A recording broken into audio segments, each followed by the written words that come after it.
Hello. അപ്പൊ രാവിലെയാ ഒരു വെളുപ്പാങ്കാലത്ത് 4 മണിയായപ്പോ എങ്ങോട്ടാന്നല്ലേ? അമ്പലത്തിലേക്ക് പോവാ. രാവിലെ 4 മണിയായപ്പോഴാട്ടോ. ഞാൻ പുറക്കുമല്ലോ ഒന്നും ശരിയായില്ല. 12 മണിയായപ്പോ എന്നാ കിടന്നേ. അപ്പൊ രാവിലെ സിറ്റിയിലേക്ക് വന്നു. ബസ് നോക്കിയിരിക്കുവാണേ. 4:40 അങ്ങാണ്ട ബസ്. അപ്പൊ നോക്കിക്കോ. അപ്പൊ ബസ് കിട്ടി. അങ്ങനെ ഞാനും അമ്മയാണേ കട്ടപ്പനയിലേക്ക് പോവാം. അപ്പൊ അവിടെ വന്നു. ഇപ്പൊ ചെറിയ വ്യക്തമൊക്കെ ഉണ്ട്. 5:30-6 മണി എങ്ങാണ്ടായി. അങ്ങനെ അവിടുന്ന് അമ്പലത്തിലേക്ക് പോയി. ആ കട്ടപ്പനീന് ഒരു 5-10 മിനിറ്റ് മതിയേ. അങ്ങനെ അമ്പലത്തിലേക്ക് വന്നു. പിന്നെ നമുക്ക് വരേണ്ട ഒരു ആവശ്യം ഉണ്ടായിരുന്നു കേട്ടോ. എപ്പം രാവിലെ നല്ല മഴ, പതിവില്ലാത്തൊരു മഴ, എന്നാണെന്നൊന്നും അറിയത്തില്ല.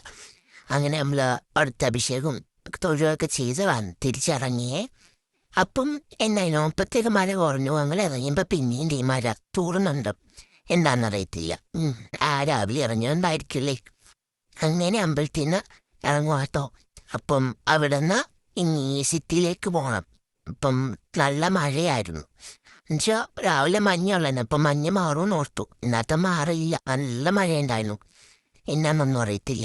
ഇത്രയും ദിവസം വെയിലടിച്ചിട്ടേ പെട്ടെന്നൊരു മഴ. അപ്പം അവിടുന്ന് അമ്പലത്തിൽ നിന്ന് ഇറങ്ങി നേരെ പപ്പാടിൻ്റെ വീട്ടിലേക്ക് പോവാട്ടോ. അപ്പം പ്രതീക്ഷനെ ഓർത്തില്ല, പോകുന്നൊരു പ്ലാൻ ഇല്ലായിരുന്നു. അപ്പോൾ വേഗം ഒന്ന് പോയിട്ട് വരുന്നേക്കാന്നോർത്തു. അവിടുന്ന് 7:30 ഇറങ്ങി. അപ്പോൾ സമയമുണ്ടല്ലോ എന്നോർത്തിറങ്ങിയില്ലാട്ടോ. അങ്ങനെ അവിടുന്ന് 3:30-4 മണിയായപ്പം അവിടുന്ന് ഇറങ്ങി. അപ്പം ഞങ്ങൾ 3 വർത്തമാനം പറഞ്ഞ് ഇങ്ങനെ ഇരിക്കുക. കണ്ടോ, മൂന്ന് മൂലിക്ക ഓരോന്നും പറഞ്ഞ് എനിക്ക് റെഡിയായിട്ടിരിക്കും. ഇപ്പോൾ വണ്ടി വരണേ. വണ്ടി നോക്കി ഇങ്ങനെ ഇരിക്കുക. അല്ല, വണ്ടി വരാൻ വെയിറ്റ് ചെയ്തിരിക്കുക. അപ്പോൾ ഓരോ കുഞ്ഞു കാര്യങ്ങളൊക്കെ പറഞ്ഞ് പപ്പാക്കിന് സർജറി ഒക്കെ വരുന്നു. അപ്പം അതിൻ്റെ കാര്യമൊക്കെ പറഞ്ഞുകൊണ്ടിങ്ങനെ ഇരിക്കുമായിരുന്നു. ഫോട്ടോ വന്നേ. അപ്പോൾ ഓടിപ്പോവാം. എന്നാൽ പാറൊക്കെ തന്നെ വിരുന്നെന്ന് പറയാനും പറ്റത്തില്ല.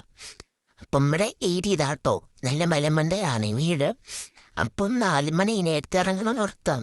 വെളുപ്പിന് 4 മണിയായപ്പോഴാണ് എണീറ്റുകൊണ്ട് ഭയങ്കര ക്ഷീണമായിരുന്നു. ഞാനും അമ്മ ഉറങ്ങിപ്പ് താമസിച്ചു എണീക്കാനായിട്ട്. അതുകൊണ്ട് അങ്ങ് 4 മണി അവിടെ നിന്ന് ഇറങ്ങിയപ്പോഴത്തേക്കും അങ്ങനെ ഇവിടെ വന്ന് ബസ് നോക്കിക്കുക. 5 മണിയായി. ബസ് കയറിയപ്പോഴത്തേക്ക് നല്ല വെയിലാട്ടോ അവിടെ. പക്ഷേ അവിടുന്ന് ബസ്സുകാർ കട്ടപ്പനയിൽ നിന്ന് വീട്ടിലേക്ക് ബസ് കയറിയപ്പോഴത്തേക്കും ഭയങ്കര മഞ്ഞ്. ഇവിടെ നിന്ന് കട്ടപ്പന കഴിഞ്ഞ് വന്നപ്പോഴത്തേക്ക് നല്ല മഞ്ഞായിരുന്നു. കണ്ണുപോലും കാണാൻ പറ്റാത്തത്രയും മഞ്ഞായിരുന്നു. അങ്ങനെ അവിടുന്ന് ബസ്സും കയറി ഞങ്ങൾ വീട്ടിലേക്ക് പോവാട്ടോ.